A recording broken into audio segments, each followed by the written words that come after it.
We have a good group that I'd like to introduce to you this afternoon.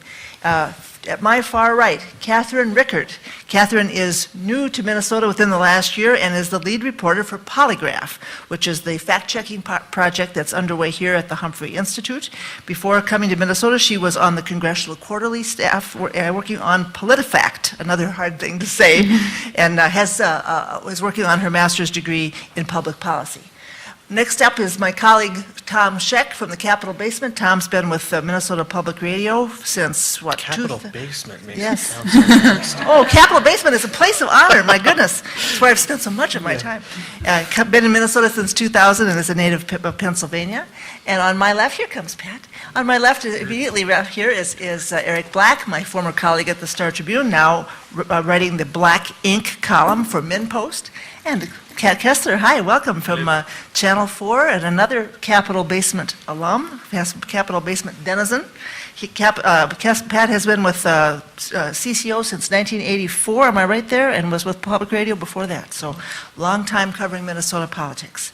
So all of us are here to talk about what we do. And friends, I'd like to begin with an anecdote that was said to me, or a line actually, a comment made about 10 years ago by a public relations executive that sticks in my mind and I think about a great deal when I think about this topic. This was someone who occasionally worked on airline advertising accounts. And he said, you know, if the airlines were advertising about each other in the same way that politicians do, no one would ever fly. And the reason that has stuck with me is I've thought about the larger, over time impact of the way we engage in political discourse in this country.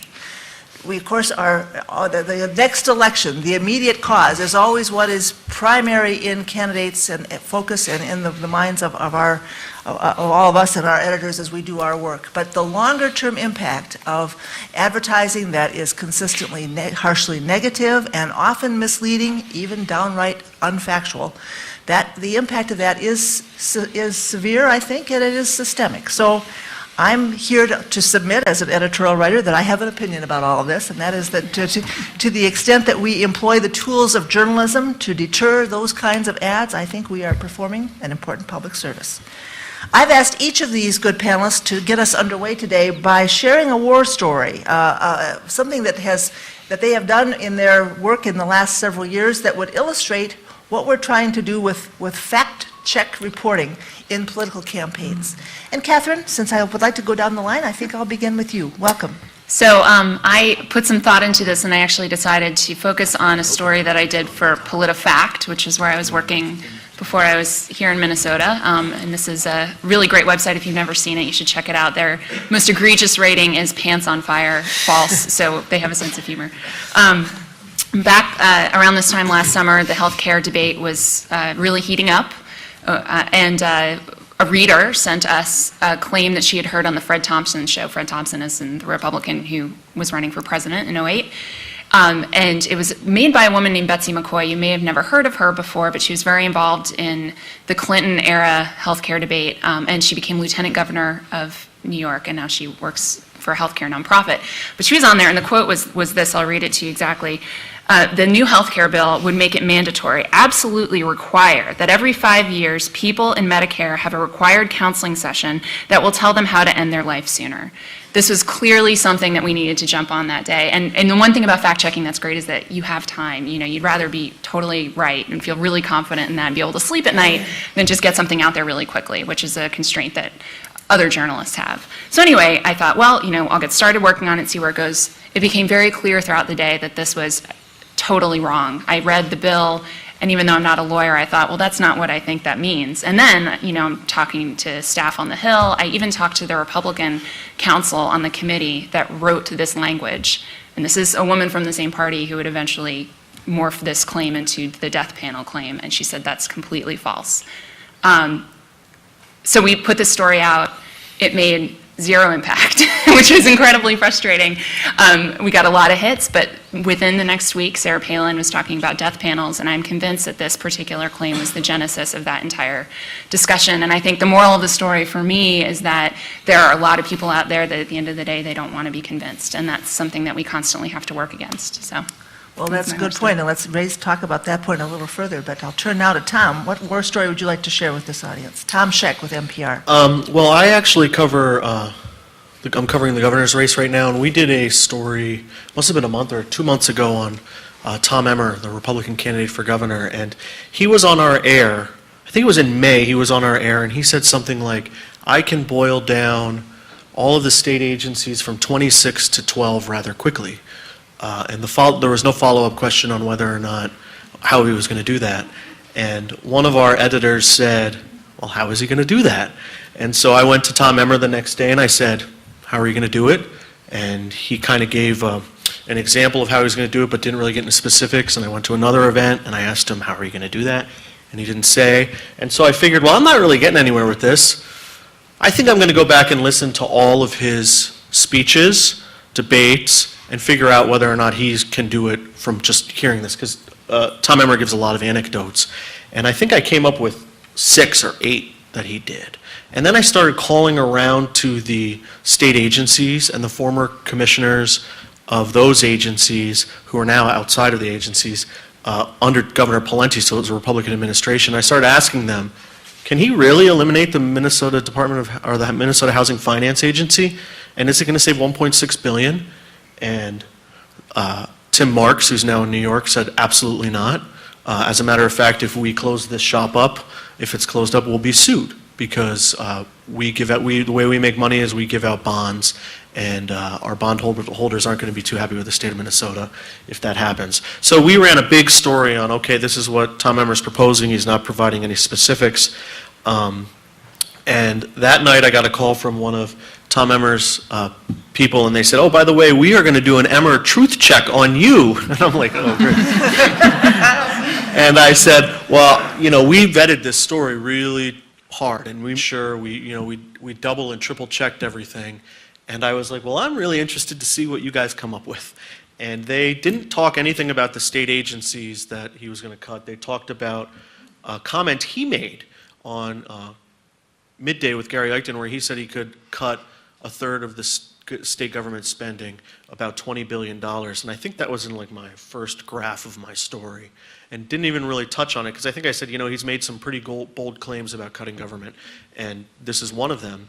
And they seized on that and just said, that's not true. What he meant to say was, it's over 4 years, not 2 years, I believe, and there were all these other things. And, I was kind of under the impression, okay, well, I'm going to come back at these guys, because this isn't the only time he said it. And my desk said, don't get involved. Just, your story's solid. You don't want to go on a back and forth with this. But it does kind of show this interesting parallel where we're trying to get the facts out there, and now these campaigns have their own, we're going to get the facts out there too, and then they'll send something out and spin it. And all of the campaigns do this, where they will say, okay, well, no, you're wrong. We're seizing on this issue as opposed to this issue. And it's actually quite interesting whenever you do a story that has some impact that they're not happy about, the campaigns, whether they're Republican, Democrat, Independent, will come back at you pretty hard and say, hey, you got this wrong, or this is kind of, squishy or gray area where you're not really seizing on. Well, that raises another point we'll want to come back on. Whose facts and who decides? Yeah, lots of things to talk about. Eric Black, give us a war story. Good noon. So back in my strip days, in 2006 was the year that I was most involved in an explicit fact-checking operation, and I focused mostly on the Senate race that year between Amy Klobuchar and Mark Kennedy. And the big House race in Minnesota that year was the open seat that Kennedy had vacated, and Michelle Bachmann and Patty Wetterling were running for it. And I do recall that when a colleague and I made a proposal to do a fact-check project focusing on those races, and my colleague Doug Tice came up with the very clever name, Is That a Fact? And there was some nervousness to the bosses. They had some experience with this, and it was pretty obvious to me what the nervousness was, that when we do this, we tend to get yelled at by whichever side doesn't like what we say about their ads. And they seemed to be looking for some sort of reassurance that it would be okay on that score. And we said, it might be okay on that score, but we absolutely wouldn't even want to go into it if we thought that we had to, arrange for a tie in every case so that neither side could say that they didn't like the result. And this caused considerable nervousness, and at one point they actually walked away from the project, but they came around to it. And all by way of saying that a journalistic virtue that is sometimes described as balance is really the enemy of good hard fact-checking, in the sense that if balance means every time I call a foul on you, I have to call another foul on you, or else the fans will think that I'm on your side, I'm on one side, you can't do the job, and you'll end up just undermining the basic idea. I could talk later if you want about some of the Bachman-Wetterling things where I called a lot of fouls on both sides, and it was really a horrible campaign by both sides. Barely, once things got bad, they stayed bad, and every new flyer had a problem. If you want, I can talk about that, but I was going to quickly tell an anecdote about the Kennedy-Klobuchar race because it created the problem that the bosses were worried about. One of the first ads from Mark Kennedy said, "Yes, I'm a Republican, and I often vote like a Republican, but I'm someone who works across party lines, and I've had over 100 Democrats in the House that I've been co-sponsors with on bills, and I'm Mark Kennedy, and I sponsored this ad because when good ideas cross party lines, we should too." There is a statistic that is probably the most commonly used way of measuring a member of Congress's tendency to cross party lines. It's maintained by CQ, Catherine's old employer, the party loyalty score, which simply measures the percentage of votes in which the majority of your party voted on a particular side. Did you vote for them or on the other side? And in every year he'd been in Congress, Kennedy had had over a 90% party loyalty rating. These days, that's not unusual. The Congress is so polarized that the median score is in the 90s. Although Kennedy's scores were a little bit above the median, even in the 90s. So he didn't bring up the party unity score. He brought up the fact that a lot of people had co-sponsored bills with him. And as far as I know, that wasn't untrue, but it seemed to me that to use that as a way to describe whether you were someone who tended to vote the party line or not was just, it wasn't informative. But it was challenging. It was early in this project, and basically what we were saying is, and I did say this explicitly and in so many words in the piece that I wrote, there are no explicit factual errors in this ad, but the facts that are used to create an impression that's fundamentally false. The Kennedy campaign did not like that at all, and I spoke to them before I wrote the story, said, this is what I'm going to say, convince me that I'm wrong. And, Kennedy said, I didn't mention the CQ score, so why are you mentioning it? And I think there was a good reason to mention it, but views could differ on that. And he said, the real test of bipartisanship is working across the lines on the co-sponsorship. I had interviewed, Congress experts who said, well, that would be utterly meaningless unless you knew what the bills were. You could have a motherhood resolution and get everybody in the Congress to co-sponsor it, and you just got to know more. And I asked him if he had any indication that his total of Democrats who had co-sponsored bills with him was any higher than anybody else's, and he didn't, because it's not a statistic anyone tracks, because it's really not a good way to indicate it. So as you can tell by the way I'm describing it, it was a pretty tough ad check piece. And it also, I was sort of asserting my right to go beyond the facts that are in the ad and say, what is the truth he's trying to tell, and is that truth true? And I felt pretty good about it. He felt horrible about it. And as a result, the Kennedy campaign stopped responding to my calls for the rest of the campaign. I don't think I ever got him on the phone again, even if I was calling to say, what's your position on Social Security? They said, we just don't talk to you. And that's a problem. It's embarrassing when you're a supposedly objective reporter and you're doing what's supposed to be a he said, she said story, and one side won't talk to you, but you can work around it and you can't afford to cave into it. And the other problem, which I alluded to in my starting, and then I'll finish, is that probably because Klobuchar pulled out so far ahead so fast, she never really ran a negative ad. And as hard as I tried, I never really found an ad of hers on which I could call a major foul. I could point to the fact that in the other race I was covering, I was calling fouls on both sides. But of course, to the Kennedy people's minds, this was further evidence that, I was on one side. And I just had to live with that. And they were, certainly, I'm not the only one that gets to speak about this stuff, far from it. So there were many bloggers and so on around especially in Republican circles, saying that, using this as evidence that of my bias, and I don't know. I feel pretty good about the fact-checking in that one case and in that campaign in general. But now I better pipe down and let Pat talk. Okay, thanks, Eric. Pat Kessler, welcome. Thank you so much. Isn't it funny that we're here talking about stuff we should be doing anyway? I get this from my viewers all the time. We do reality checks, and I love what all of my colleagues have done over the years. But we should be doing this anyway. We should be calling out people, and now we're beginning to do it, and it's become almost formulaic in how we do it. We do something called Reality Check, which we started in the mid-90s, and after realizing that polls show that most people get their news from television back then, and that most people who watch television get their political news from local television, kind of sent us off in a different direction. We worked early on with Kathleen Hall Jameson in the Annenberg School to develop this model that we now use called Reality Check. And it's what I want to highlight is it might not be so much a war story as it is if I'm a soldier on leave, because this was an easy one. Normally we don't have easy ones. These are judgment calls. These are days of research. This is all sorts of different things to prove something right, wrong, true, false, misleading, distorted, whatever it is. And this is also in this campaign. And we have many on both sides, but this one always stood out for me early because of the way it was handled. And this is the Republican Tom Emmer talking about tip credit.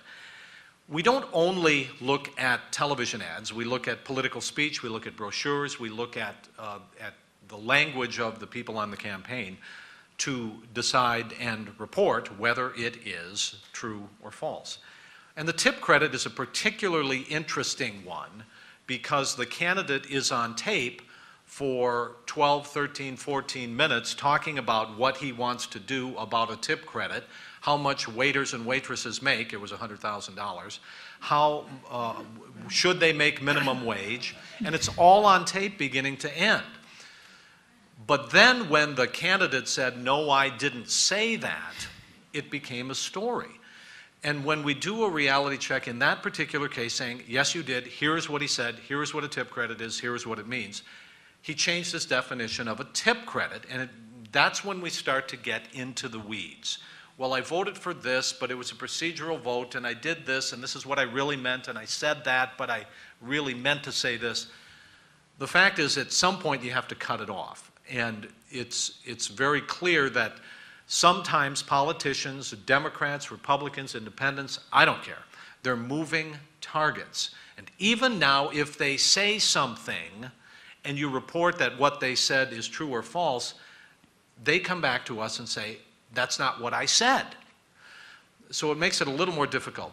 I'm going to end right here so we can get to questions. Okay. But before I came here today, I got a call from Media Matters just during the last 60 minutes, the website that checks, a liberal-leaning website that checks on different political statements, ads, etc., mostly of conservatives. They're fact-checking the fact checks. And the candidates, as Tom points out, are putting up on their websites their own fact checks of our fact checks. So my head is starting to hurt, but it's going down this road. And we need to develop an even more modern, new, effective model to solve this political problem of false balance. You can't, as Eric said, say this person said this, but on the other hand, this person said this. The world is round, but on the other hand, Senator Johnson says the world is flat, and then just present it. At some point, we have to call it, and that's where we are now.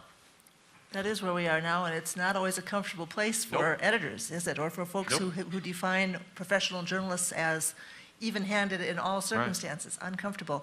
I'd like to go back to something that Catharine Richert said at the beginning here about the receptiveness of the audience to the kind of information that journalists are offering under the rubric of fact-checking. Some folks don't want to hear the kinds of things that we are offering as facts, and I think we all have had that experience. How do we address that problem or get past it? I think with some people we never will. I like to envision my readers as people who are thinking individuals who want to remain skeptical of their lawmakers, and all of them, And I think the best thing that we can do is treat everyone with the same rigor. The first thing that I do, no matter whether I'm checking Michelle Bachmann or I'm checking Al Franken or whoever, is to call their campaign and say, hey, this is the claim that I'm looking into. How'd you come up with that? And that gives them plenty of time and opportunity to show you where they came up with their facts. After that, and I think it sort of helps to play dumb too, to say, hey, I don't understand this. Tell me, explain to me, show me. And then after that, some things are really just blatantly wrong. For instance, I did one the other day. It was an Intenza ad about education, and specifically Emmer's record on No Child Left Behind. And he said, Tom Emmer doesn't support No Child Left Behind, or supports No Child Left Behind, pointing to a vote that he took in 2008. My suspicion is that, if they had really looked at this particular vote, they would have seen that due to procedural moves, it had been watered down and changed, and the vote that Emmer eventually took was on something that didn't reflect anything that was originally brought to the floor. And since then, Emmer has said he doesn't like No Child Left Behind. He doesn't like it because he thinks it's a federal intrusion on states' rights, which is not why Matt Intenza thinks it's a bad idea, but he doesn't like it. So anyway, that brings me back to this idea that, no matter where you are in the spectrum, I think you have to give equal attention to everyone out there. Michelle Bachmann says a lot of things that are really incendiary. Some of them are not checkable because they're comments like, Barack Obama's healthcare plan is a socialist plot, and that's hard. That's really hard to fact check because it's really, it's totally subjective. But I think that the best thing that we can do is really target everyone out there and not leave any stone unturned. And some days I do this stuff and really feel nothing. It doesn't bother me one way or another. And whether there's that small minority of people out there who still think that I'm, a Marxist, as I've been called through email several times, or, they think I'm being too hard on liberals, I can't do much to change that. So it's really methodology. I think in our methodology we can be very fair. What would you add to that, Eric? Well, the political science would suggest that most people form a party affiliation as a young adult and never change it for the rest of their lives, which would also tend to suggest that there's not a whole lot of people that are studying the facts and arguments and making up their mind who they're going to vote for in a particular race because they're going to end up voting for their party's nominee. And of course, if we really, here we are at the Humphrey Institute, a place where very smart people gather and also very attentive people. If we were to look at other indicators of how the general public is spending its time and attention and their ability to retain information, especially on public affairs, it would be pretty depressing. And it might make you want to give up the whole enterprise. But I don't think we have the option of giving up the whole enterprise. But I also don't think we have the option of just pretending that we don't know these things. But there are so many voices contradicting each other. You just got to figure out what you can do.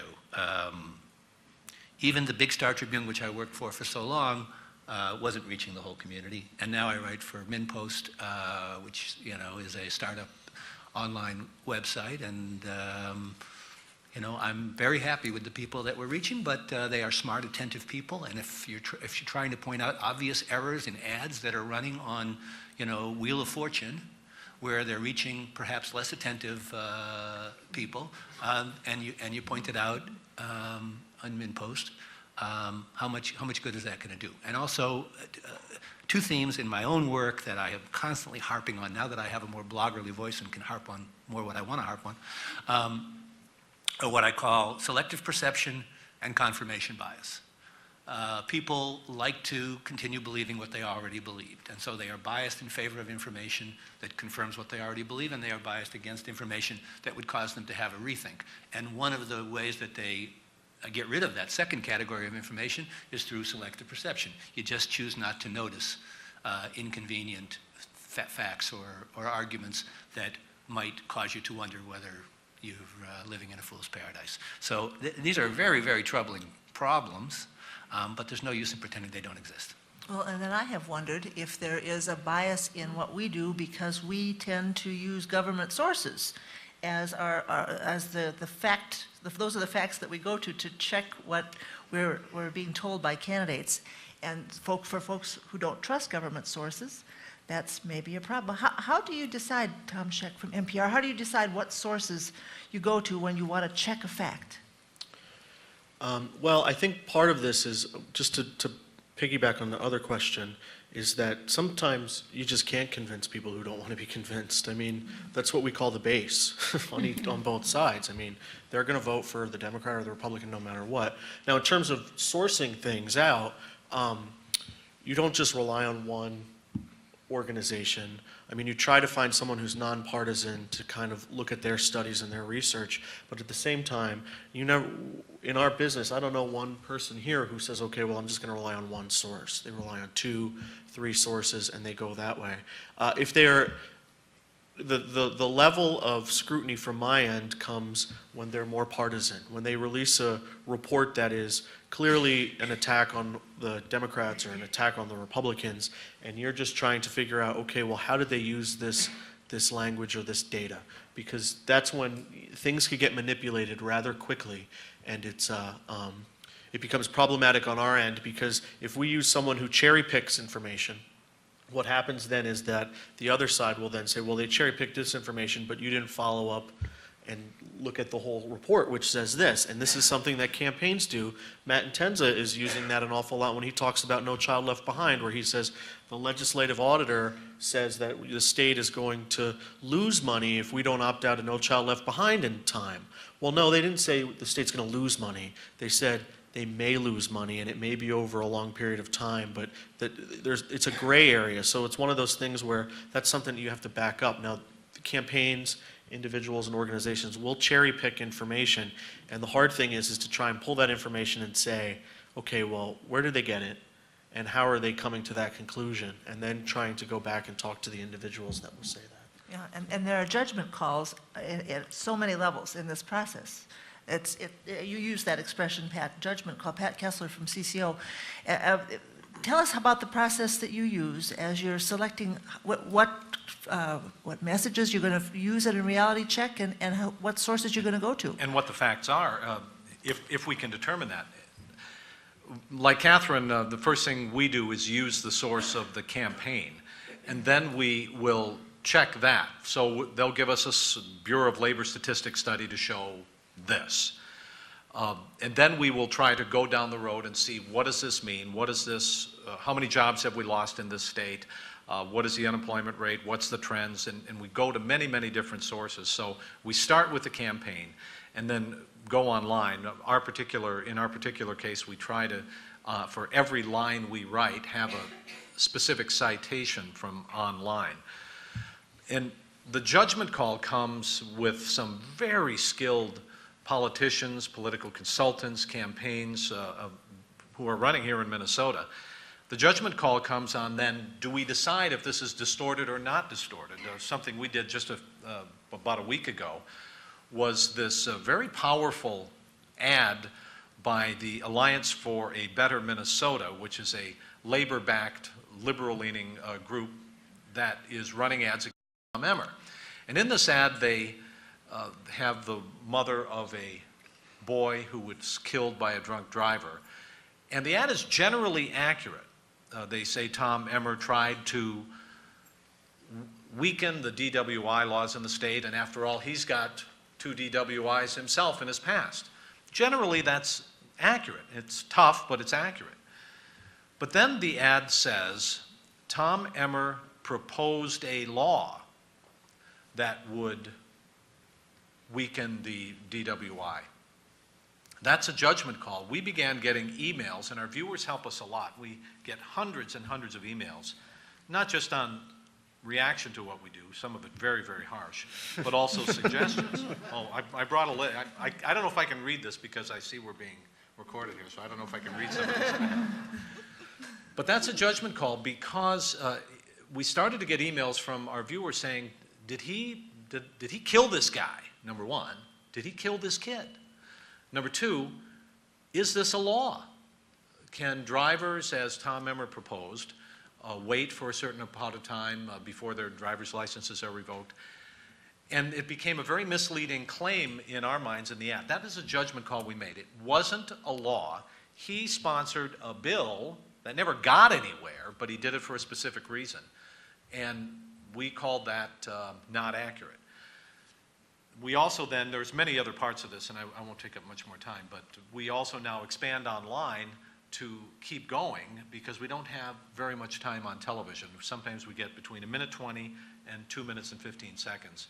And we're rushed because Catherine mentioned something that I wish we had more time to do ours, but I'm doing one today. I wrote it this morning. I did as much research as I could. I go back this afternoon. I'm putting it together. Just on voter turnout, no big deal. But we're also working on the No Child Left Behind. Matt Intenza, can he really get rid of it for the state of Minnesota? The answer is probably no. So that's the judgment calls that we make. And we don't grade it, but we do stamp these people. And many of them are startled when they get the big red stamp on their face. So. Lori, if I could just Yes, add Catherine a couple things there. Richert. I think Pat made a great point in terms of the difference between the word law and the bill. I mean, and I think a lot of these things, for me at least, come down to the idea that words matter. There's a big difference between a law and a bill, and I think that helps make my judgment calls a lot of the time, you know, and those things can be so subtle, but they enter the lexicon or they enter the meme of, you know, what this candidate said about this candidate, and it becomes very difficult to extricate yourself from that after a period of time. So, you know, I mean, focusing on the difference between a law and a bill, I think was, you know, I would have done the same exact thing. The other thing I wanted to point out, I think that the climate change debate is a great example of where government information maybe falls short a little bit. I covered cap and trade a lot when I was at PolitiFact, and at the end of the day, you really have nowhere else to go except data that's being collected by the EPA and then, you know, the IPCC, the International Panel on Climate Change. And as you may have heard, you know, some of this data has come into question recently given the emails that came out of the university in England. That's an older story, and I wouldn't say that that diminishes any of the research that's been done on this front.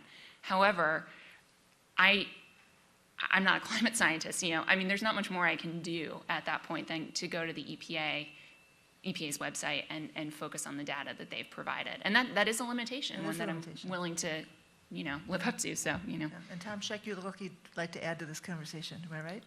Well, I just think, I mean, one of the things that's really difficult is just the fact that when you're kind of working under these constraints, you also have to remember that, especially with these ads, they're not just like someone just slaps them together and throws it up on TV.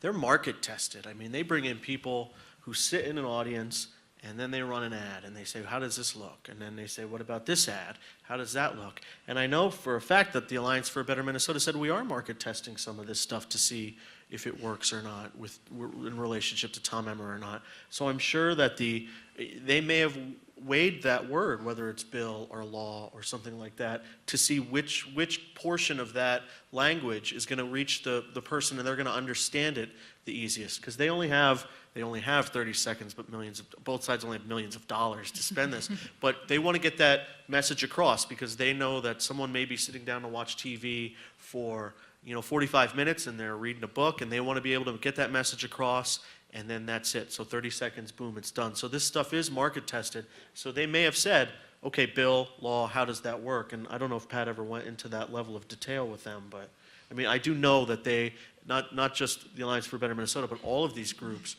will market test, and they're very careful about language to make sure that they could get it across. Okay, I'd like to invite our audience here at the Humphrey Institute to keep those questions written up and nice and crisp and short for us, and we'll have the Humphrey Institute staff collect those cards now. And I'd like to ask the panel to comment on what difference we think we are making as journalists when we engage in this kind of reporting and this kind of exercise. We've been doing this now, Eric, you've been doing it for a couple of cycles. I think, Pat, you've been doing it for a couple of cycles now. Maybe I'll start with Pat Kessler from WCCO. What difference do you think this reporting is making to our profession and to the whole exercise of democracy? Yeah, we've been doing this for quite a long time, and I regret to say I think that the public in many ways doesn't pay attention. I am not optimistic. For every one of these we might do, a political campaign, we run ours and it's a minute and a half, and sometimes right after I run my story and we go to a commercial, the ad comes on again.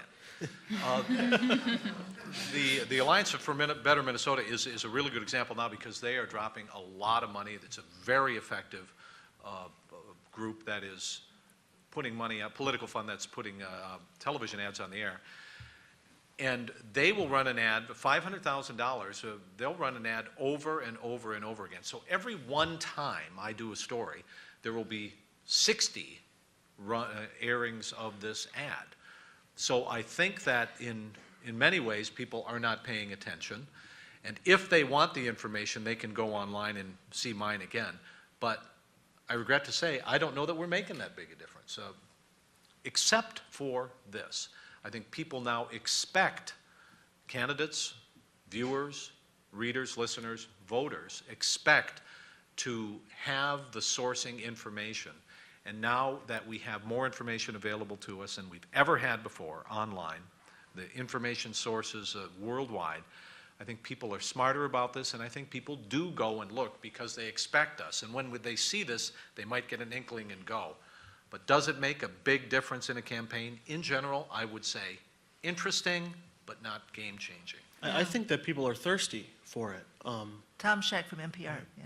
One of the things that I found when I was in Iowa in 2008, I was probably a good 500 feet from Barack Obama when he was giving the speech before the primary or caucus night, and I looked around and there's this like journalistic firepower, like you wouldn't believe. There's Chuck Todd and there's everyone else, and I'm like, wow, here's all these people, and they're talking about how they can't get any access to Obama. I mean, and they are on the road with him every day, campaigning with him, and they can't get any access to him. And then I was like trying to go and talk to some Iowa voters, and they were like, oh, you can't go and do that. And I was like, oh my God, and there's no handlers around. I mean, they basically want us to be a stenographer. Both campaigns want us to say, Barack Obama said this, he was in a crowd with 1,000 people, and boy, it was just great. And at that point in time, I just realized, are we stenographers, or are we actually people who are going to really kind of fact check this stuff? And there was a McCain event where it was kind of the same thing in Minnesota, and I just said, we should run the speech, we should cover the event, but we should also have someone sit there and say, President Obama said this, is it true? John McCain said this, is it true? Real time. Real time. We'll do it either real time, and we could do it on the blog or on Twitter, or we'll do a story for like that night or that next morning saying, they said this, but is it true or not? And I found that stuff gets the biggest reaction from folks. And I don't know if it's because they saw all the other coverage where they basically get to see what the president has to say and they want something different. But that kind of is the biggest, sometimes when we do those fact checks on those speeches, it's the biggest reaction that we get. And that actually is where I think that we do make a difference. Now, on the flip side of that, though, is that's only 3 minutes. And President Obama or whoever else the person is who's going to make the speech goes on to the next stop and says the exact same thing, and again and again and again, and it's almost like those ads that we were talking about. Yeah. Eric Black from MinnPost, do you think that this kind of journalism has changed the tone or tenor of campaigns? A little bit. Maybe not in the most important ways. Old farts like me and Pat have been covering politics so long that we remember back when people would do their ads and wouldn't even document. They know they're going to be checked before the ad comes out. They got everything to say. It's not sort of definitive or dispositive, but they are gaming in advance. So that's one impact we've had, is that there are certain kinds of inaccuracies that probably get edited out before the ad goes on the air because they know they're going to be checked. Does that make the overall discourse more truthful? I would be reluctant to believe. One thing that's been occurring to me during the conversation, our expectations of the truth of these ads or these statements by the politicians is so low.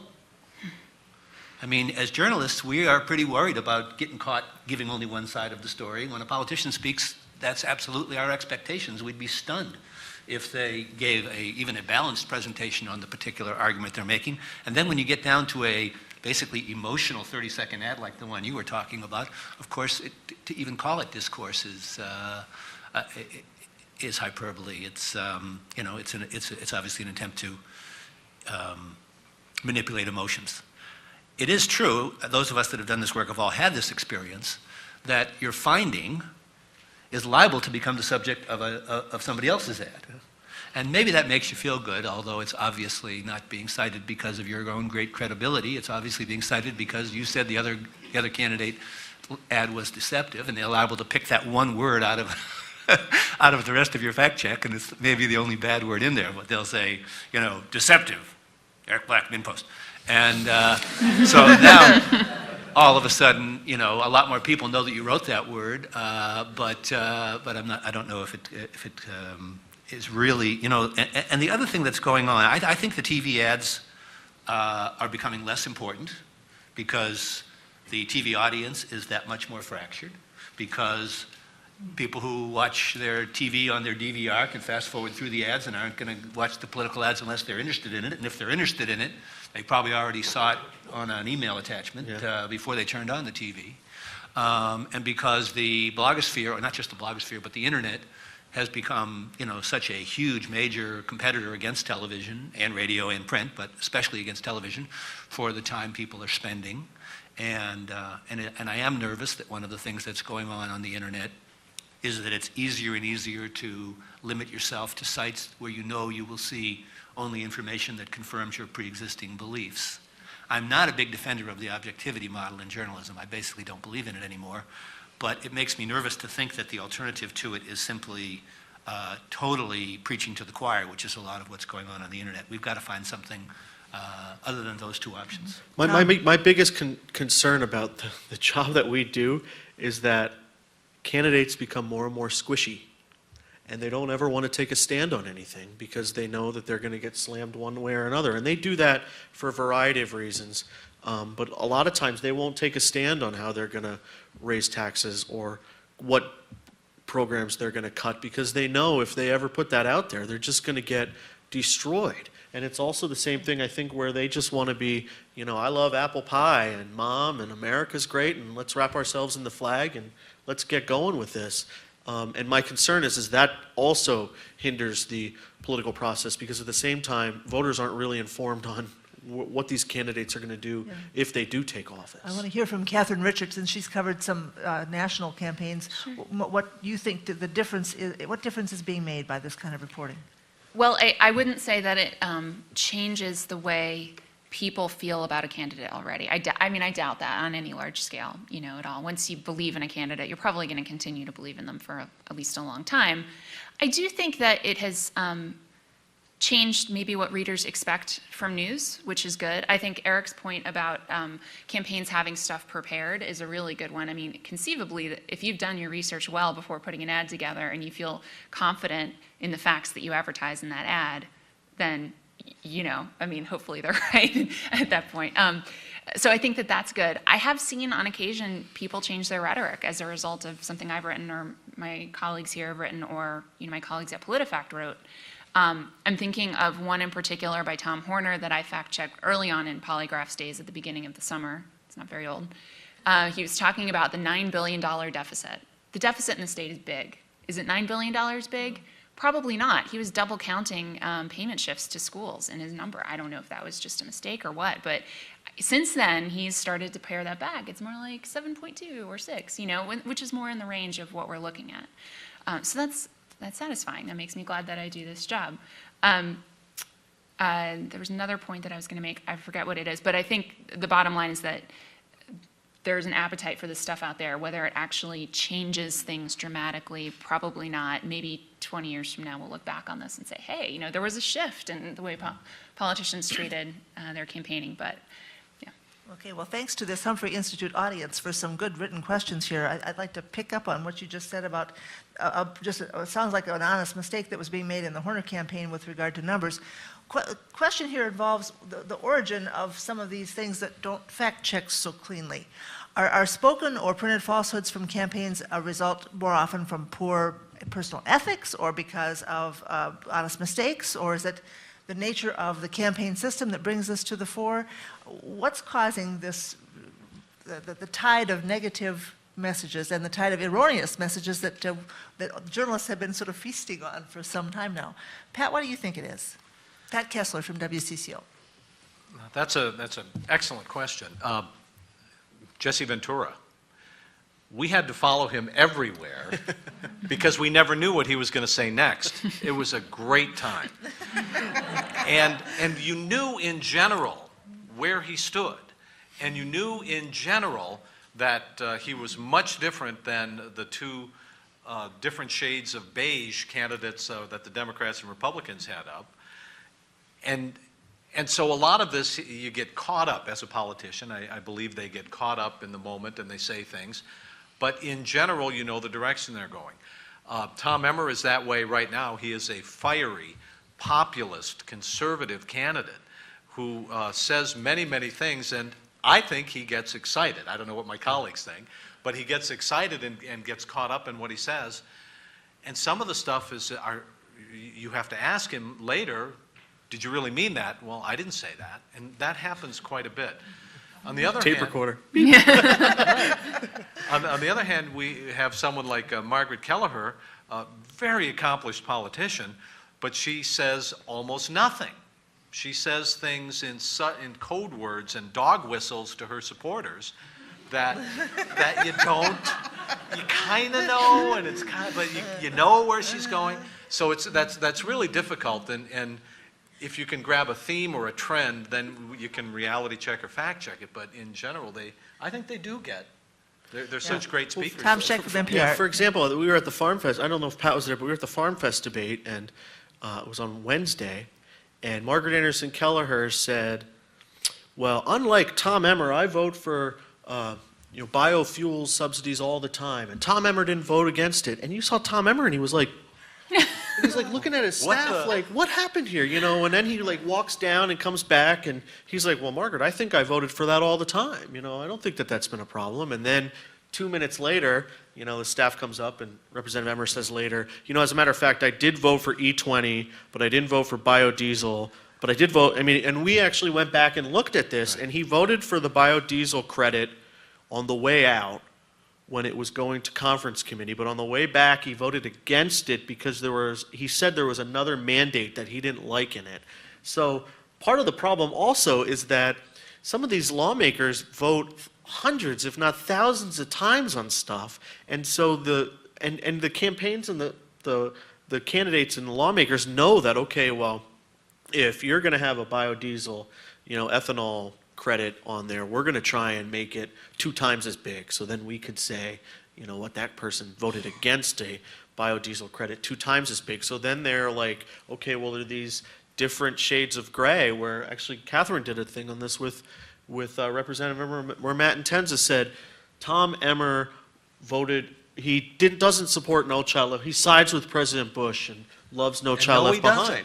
And so Catherine looked at it, and they cited some vote that he had, where it was, I forget what the vote was. It was an amendment to an amendment that would have, the original amendment would have scrapped No Child Left Behind in the state, right? And then there was an amendment to the amendment that would have put all these caveats on it. And Emmer said, no, I just want to scrap No Child Left Behind. So he voted on the amendment to the amendment.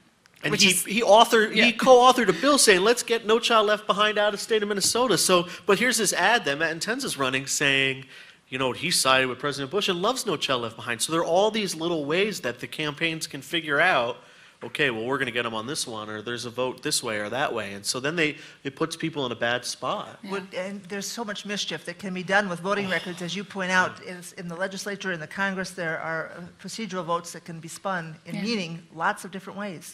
Yeah. What do you think about this, Eric? Eric Black from MinnPost? What's the source of our problem here?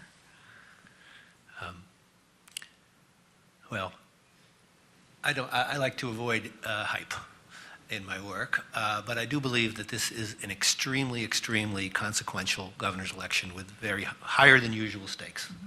It's silly to say that they're not always somewhat high, but this feels bigger to me. And a lot of it is because of the deficit and the fact that as soon after taking office, whoever is governor is going to have to put out a budget. And of course, doesn't mean that budget will be passed, but if we had a attentive public that was willing to try to figure out what they want and what they believe, then people should be very heavily working to understand what those budget proposals are going to be and how they feel about them. Yeah. And what we have, it's already been alluded to in this conversation, is for the most part, even Mark Dayton, who always gets credit for having the most specific plan, doesn't have a really specific plan. He's got this magic $4 billion he's going to get from the rich, but hasn't yet said exactly how that tax would look. And one reason, I assume, is because when people see the actual top marginal rate, it's going to be scary. Dayton says it's because they don't have the computer power to work out the perfect bill. And there may be a glimmer of truth to that, but if they were seriously committed to giving us an idea of what the top marginal rate was going to be, they could do it, but they know it would cause a stir and people would start yelling at them. And he, as I say, gets credit for having the most specific plan. After that, it goes down to where you have Emmer, who used to say things that seemed kind of specific, and now he seems to want to repudiate them all and take no position on how he's going to balance the budget until fairly close to the election. So, yeah, I assume, I've never run for office and I don't expect to, I assume that they are doing this because they would rather defend themselves for having been non-specific than have to defend the specifics of a plan, which is all pain. There's nothing that's not pain in the budget balancing exercise. You're either cutting or you're taxing, or you're borrowing, even though you supposedly can't borrow in Minnesota when they talk about deferring spending. It's a secret way of borrowing through the school budgets.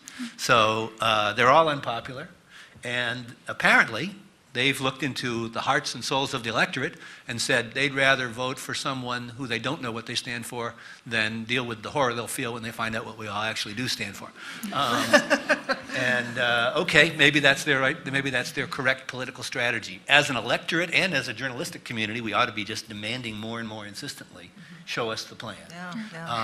And we're not really good. The journalists aren't really good at demanding. It sounds like we're taking a position, but I don't think there's anything wrong with saying what I just said, which is we got to know more about what the plan is. And of course, there's that one more complication, which they're now using in the debate between Dayton and his opponents, which is the all-tax plan probably wouldn't pass the legislature anyway, but what's he supposed to say about that? That's my proposal, and if it doesn't pass, we'll see what we come up with. Lori, if I could just add Yes, one Catharine quick thing Richert. there. I think that every journalist you ask this today, what's changed about journalism in the past 10 years, everyone will say the internet. That's an old story. However, I do think that there's some of this misinformation comes from a candidate's ability to talk directly to their voters via the internet. There's no filter there. Sarah Palin can post a memo on her Facebook page talking about death. I go back to this death panel idea because I just thought it was so absurd. Talking about death panels, and suddenly it's part of the political discourse. And then we go back and fact check it. Beyond that, I think, too, there's this sort of preponderance of news websites, WorldNet Daily. If you've never heard of it, go to this website because they truly started this rumor about Barack Obama not being an American citizen. And it looks like an online newspaper. That's what it looks like. People have a hard time distinguishing that between, what NPR looks like. And so I think that a lot of this information actually gets started by rumor over the internet through people who are just, virtually talking. And all of a sudden it's on a blog. All of a sudden it's on CNN. And then it becomes part of this larger political discourse. And, I do think that the campaigns are certainly responsible for a lot of it, but sometimes this stuff really comes out of thin air, it seems like. Well, we have more sources than ever for political speech, and thank you to the audience questioner who brings this to the fore. Union-funded versus corporate-funded, or this year really both, as the hold has been taken away on all kinds of speech from engagement in the political process from people who have been in the past barred. Will the scrutiny that journalists put on messages for campaigns be extended to groups like Minnesota Forward, the new group that's come together in Minnesota with corporate funds to engage in politics? Oh, there's no doubt. And there's no Tom doubt Scheck in my from mind because if you look at what the candidates, Garrison Keillor and Tom Emmer running in this governor's race, they both have said, we are going to agree to the spending caps, and then they get a public subsidy. And I think the spending cap in this governor's race is about $2.5 million for each candidate. The corporate side, Minnesota Forward, and the union-backed side and the Democrat-backed side, the Alliance for a Better Minnesota, are saying that they're going to spend between $5 and $10 million each. So we wouldn't be doing our jobs if we were just looking at the candidates and not looking at these groups, because these groups are going to shape this message in this campaign like nothing Minnesotans have ever seen in a governor's race before. They've probably seen it in Senate races and in other races, but I mean, we're going to see a lot of money and a lot of ads, and they aren't going to be linked to the campaigns. And to tell you the truth, you talk to the campaign folks, and they're really worried about this, because sometimes this stuff works, and sometimes it backfires. And if you're the one who has egg on your face, if you're the Democrat or the Republican, and they're running an ad, you get linked to that, and then you have to come out and say, we denounced that ad. So it's going to be very interesting to see, but we're going to have to fact check and watch these folks just as much, if not more. Which has already happened, by the way, as we all know, with the Target apology yesterday. We are in uncharted waters here.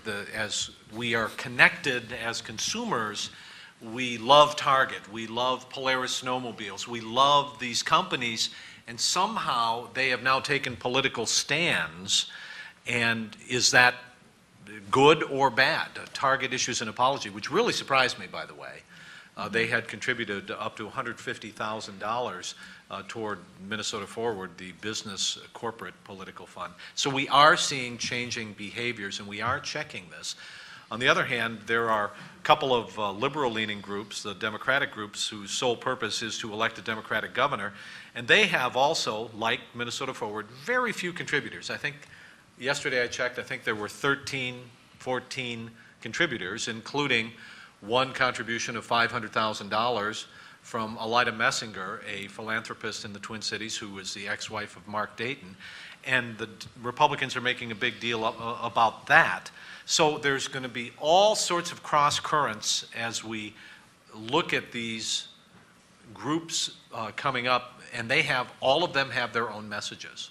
That's going to be very interesting to watch. And Pat, how much is your ex-wife contributing to your campaign?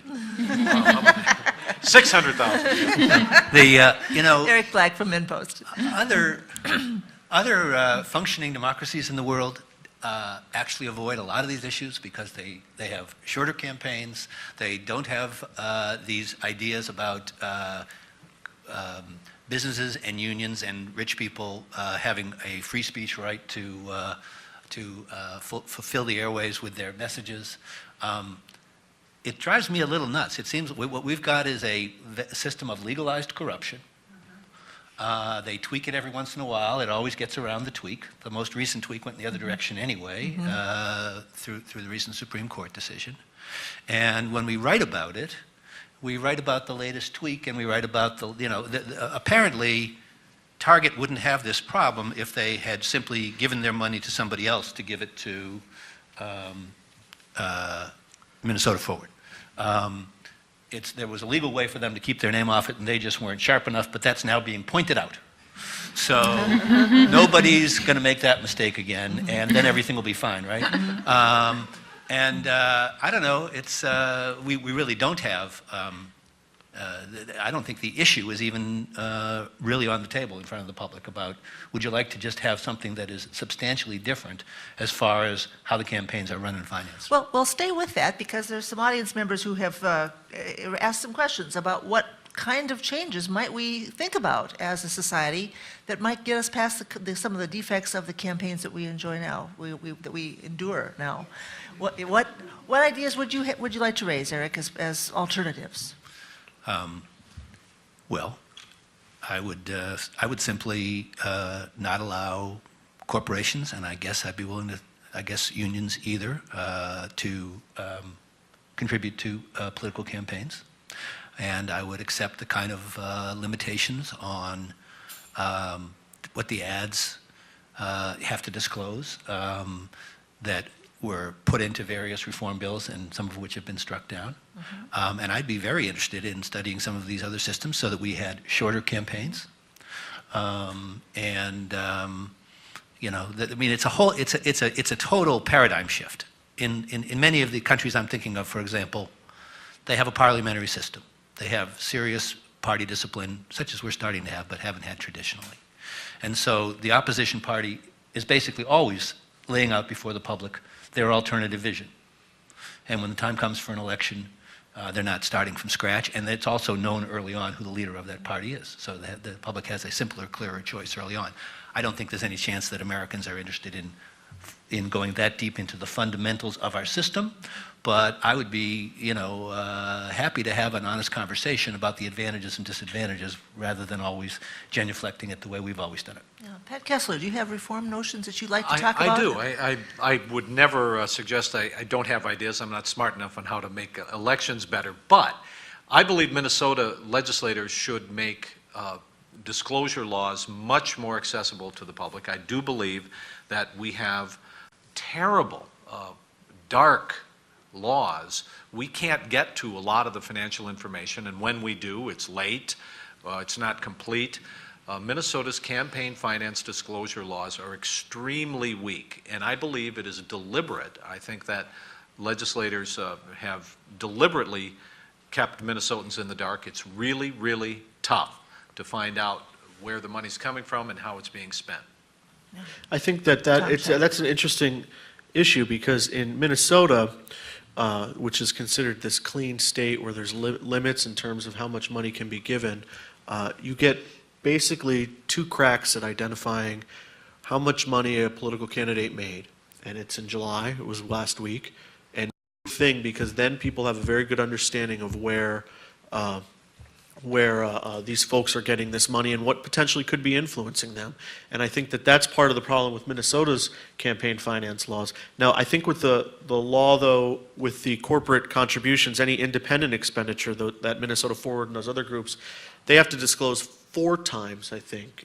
And there in the is a campaign. 24-hour requirement at the end of the site, right before the election, so that if you were to go on the site today, you'd see 24-hour amendments that have been filed since the July 19th filing date. And it's just this argument where some people say cap it or ban it, and I don't know if that's going to ever really happen because the Supreme Court weighed in on this, or disclose it right away. And not only just disclose it in terms of the amount of money, but hey, if a corporation wants to give money to a group, then maybe the individual who's given the most money, the CEO of that group or the union head, has to say at the end of the campaign commercial, and they're talking about this in Congress, I'm so-and-so and I support this message. And maybe that's a way that this kind of limits the amount of, I don't want to use the word sleaze, but I guess I just did, you know, the amount of stuff that gets thrown at the wall because those folks have to put their name and their face on that ad. Catherine, you're at the Humphrey Institute here. I wonder what the academics say when they think about reform of the way Americans do campaigns. Well, I think one of the more interesting articles that I had to read for a political science class this spring was precisely about what Eric was talking about, and it goes back to how we've set up our system, especially in the House of Representatives. It's a great example. It's a parochial system. Those people are there solely to represent a small group of people, whereas in England, I mean, you're voting for a party, which you know, generally speaking, sort of stands for more policy issues rather than this, you know, figurehead necessarily. That obviously is, you know, I don't think we can advocate for an entire overhaul of how our democracy works. So, you know, I mean, so I think, you know, that's a tough question and one that I haven't studied enough of to really answer with any strong feelings. I would say, I don't know much about the Minnesota disclosure laws yet. I'm still becoming familiar with that. I would say that it was disappointing to come here and to try to track down money. And the website's abysmal. I mean, it exists, but it's hard to navigate. And this was in the spring, and I'm thinking, you know, obviously they've posted information about how much they've gotten in terms of contributions. Nothing there, and I'm emailing Mike Mulcahy at NPR saying, where can I find this information? He's like, you know, good luck with that. Well, just to give you an idea here, in 2006, Governor Pawlenty, they don't have to file electronically for their political donations that they receive. So Governor Pawlenty showed up at the Campaign Finance Board, not he didn't show up, but his campaign showed up with a stack of papers. And Pat, how high was it? This high? It was like, 3 feet, yeah. you know, 4,000 pages.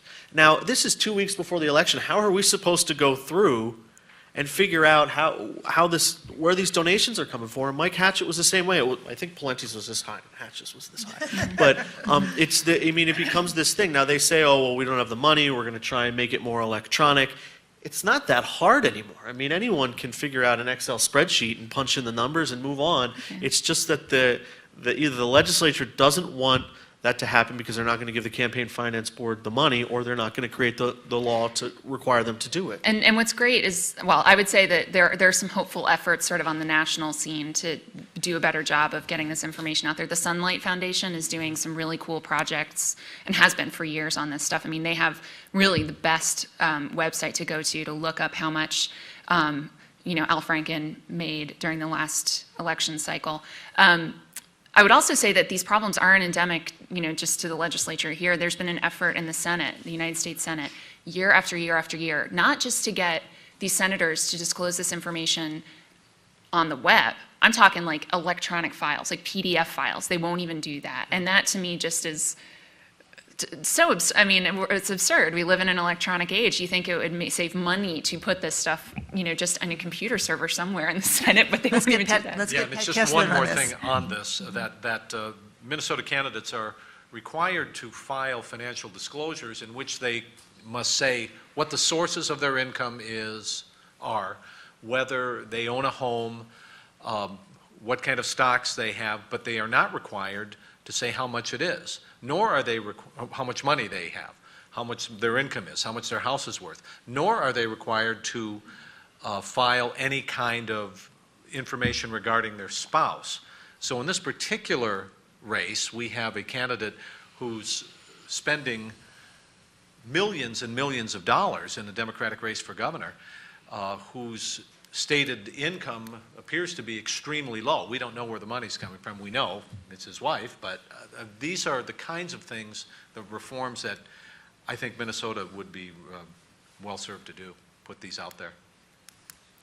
Some of our audience members are interested in sort of your take on the state of affairs in this campaign, this primary we've seen so far, and this election year going forward. I happen to share Eric's view that this is an extraordinarily important governor's race. I've covered quite a few of them in my time. This one looks like it's a defining point for Minnesota, so it's frustrating when in this election we're still feeling like we lack information.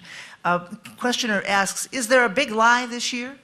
I'm not sure if anybody's got a big lie, but what's your assessment of this campaign as compared with others so far? And Catharine Richert, I'll start with you. Well, hoping that someone would ask this question, I wrote a few examples down, and I wouldn't call them lies. I would say let your red flag go off when you hear this, and understand that there's more to it.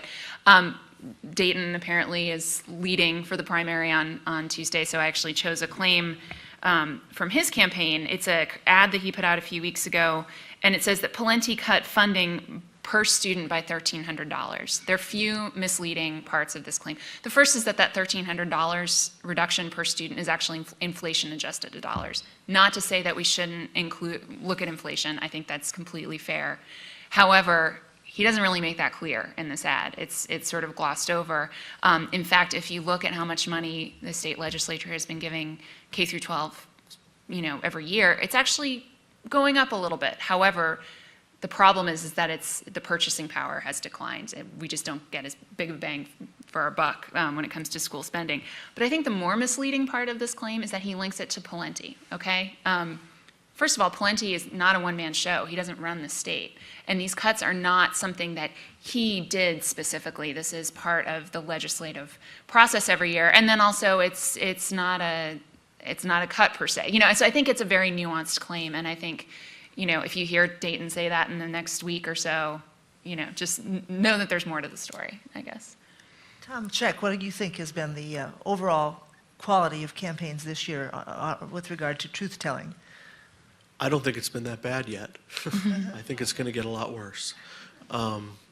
You see the Democrats, and we all talk about, well, when are they going to take the gloves off? And I think they're seeing polling that tells them that people are just sick of the nastiness.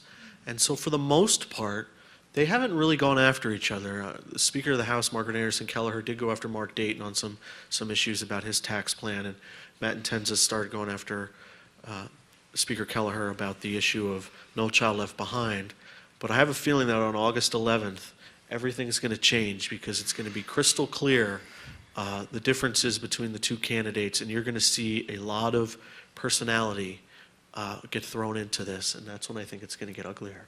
Eric Black from MinnPost, you share that view? Yeah, I share the view that the public campaigns, well, really the only one that's a big campaign now is the DFL campaign for governor, and I think it's been remarkably civil.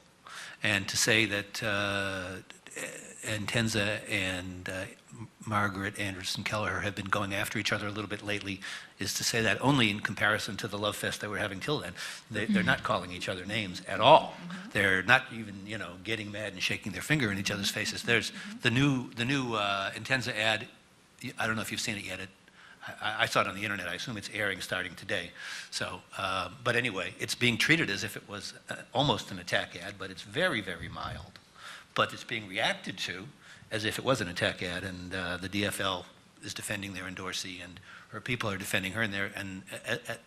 I mean, if you have any sense of perspective on what a real attack ad looks like, and then you watch this ad, I'm mostly struck by the fact that it's still, and this is probably the last ad of the campaign. Yep. Now, one, you're running in a DFL primary, and your target audience, DFL voters, are very motivated to not have DFLers attacking DFLers. That all goes away, as Tom says, once it's a race between a Democrat and a Republican.